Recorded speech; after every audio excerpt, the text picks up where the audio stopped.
aku Delvira Gia Florida. Saya Edina Isaula. Saya Julia Aurelia Azhara. Kita dari kelas 9C SMP Negeri 3 Batang. Kita di sini akan belajar IPA bersama, atau lebih tepatnya belajar apa itu simbiosis. Belajar IPA itu seru loh, ada banyak materi yang sangat mengasihkan, termasuk materi yang kita bahas kali ini. Kalian tahu nggak nih apa sih simbiosis itu? Ya benar, simbiosis adalah hubungan atau interaksi antara dua organisme makhluk hidup yang berbeda. Makhluk hidup itu salah lagi. Kalian tahu nggak nih apa sih simbiosis itu? Ya benar, simbiosis adalah hubungan atau interaksi antara dua organisme makhluk hidup yang berbeda. Makhluk hidup di bumi itu saling berhubungan satu sama lain loh. Simbiosis itu ada banyak macam, ada 6 macam. Mungkin yang kalian tahu hanya 3 macam, tapi di sini kita akan membahas ke-6 macam tersebut. Macam-macam simbiosis yaitu simbiosis mutualisme, simbiosis komensalisme, simbiosis parasitisme, simbiosis amensalisme, simbiosis netralisme, dan simbiosis kompetisi. Kita akan membahas macam simbiosis tersebut. Simbiosis mutualisme adalah hubungan yang saling menguntungkan pada dua organisme. Jadi, keduanya saling menguntungkan, tidak ada yang rugi. Nah, kalian tahu tidak apa contoh simbiosis mutualisme ini? Contoh simbiosis mutualisme adalah tanaman dengan hewan penyerbuk, seperti kupu. Contoh simbiosis mutualisme ini adalah tanaman dengan hewan penyerbuk, seperti kupu-kupu dengan bunga, karena kupu-kupu mendapatkan keuntungan berupa makanan, sedangkan bunga juga mendapatkan keuntungan karena proses penyerbukannya dibantu dengan kupu-kupu. Contoh lainnya adalah kerbau dengan burung jalak, jamur dengan akar pohon pinus, buaya dengan burung clover. Yang kedua adalah simbiosis komensalisme.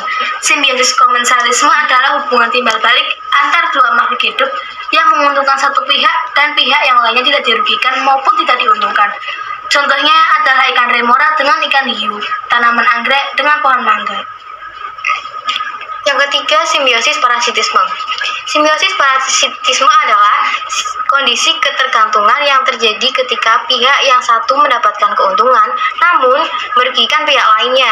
Nah, kalian menyadari tidak bahwa kita pernah mengalami simbiosis parasitisme loh?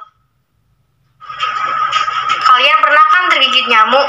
Itu ternyata simbiosis parasitisme, karena nyamuk mendapatkan keuntungan berupa darah sedangkan manusia dirugikan. Contoh lain dari itu adalah manusia dengan cacing pita, karena cacing pita mengambil sari makanan yang penting bagi manusia untuk menjadi energi. Oh iya, kutu dengan manusia juga termasuk simbiosis parasitisme loh. Jika kalian mempunyai kutu pada rambut kalian, pasti terasa gatal kan?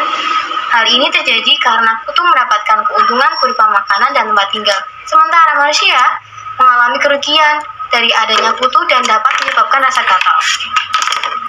Yang keempat, ada simbiosis amensalisme. Simbiosis amensalisme adalah hubungan antar makhluk hidup yang merugikan satu organisme, sementara organisme lain tidak diuntungkan atau tidak dirugikan. Contoh dari simbiosis ini adalah pada pohon pinus dengan tumbuhan lain. Pohon pinus dapat mengeluarkan senyawa alelopati yang bisa menyebabkan tumbuhan lain tidak tumbuh subur. Contoh lain pada brokoli dengan kubis. Brokoli mengandung senyawa yang bisa membuat kubis menjadi cepat busuk. Yang kelima, ada simbiosis netralisme. Simbiosis netralisme adalah hubungan antar makhluk hidup yang tidak memberi keuntungan atau kerugian pada organisme yang terlibat. Contohnya pada kambing dan ayam. Keduanya tidak memiliki pengaruh satu sama lain karena memiliki jenis makanan yang berbeda. Katak dan ikan juga termasuk simbiosis netralisme loh. Hal ini terjadi karena katak bisa mencari makan di air, tetapi katak tidak memakan ikan. Yang keenam, ada simbiosis kompetisi. Simbiosis kompetisi adalah hubungan antar makhluk hidup berupa kompetisi untuk memperebutkan sesuatu, bisa makanan atau yang lain. Nah, contoh simbiosis kompetisi ini adalah singa dan harimau. Keduanya berkompetisi dan berebut mangsa yang sama dalam satu ekosistem yang sama.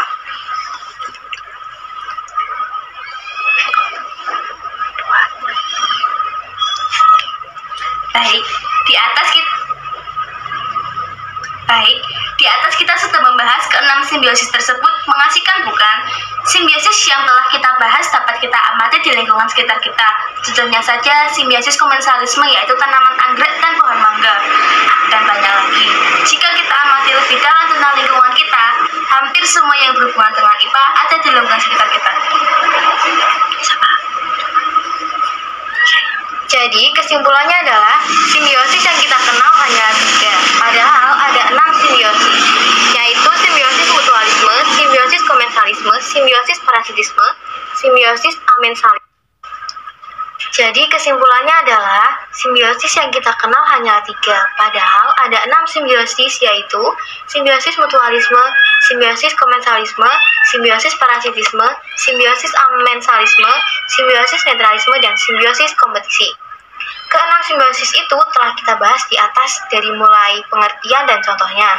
Tanpa kita sadari, kita telah melakukan simbiosis, entah itu simbiosis mutualisme, komensalisme, parasitisme, atau macam simbiosis yang lainnya.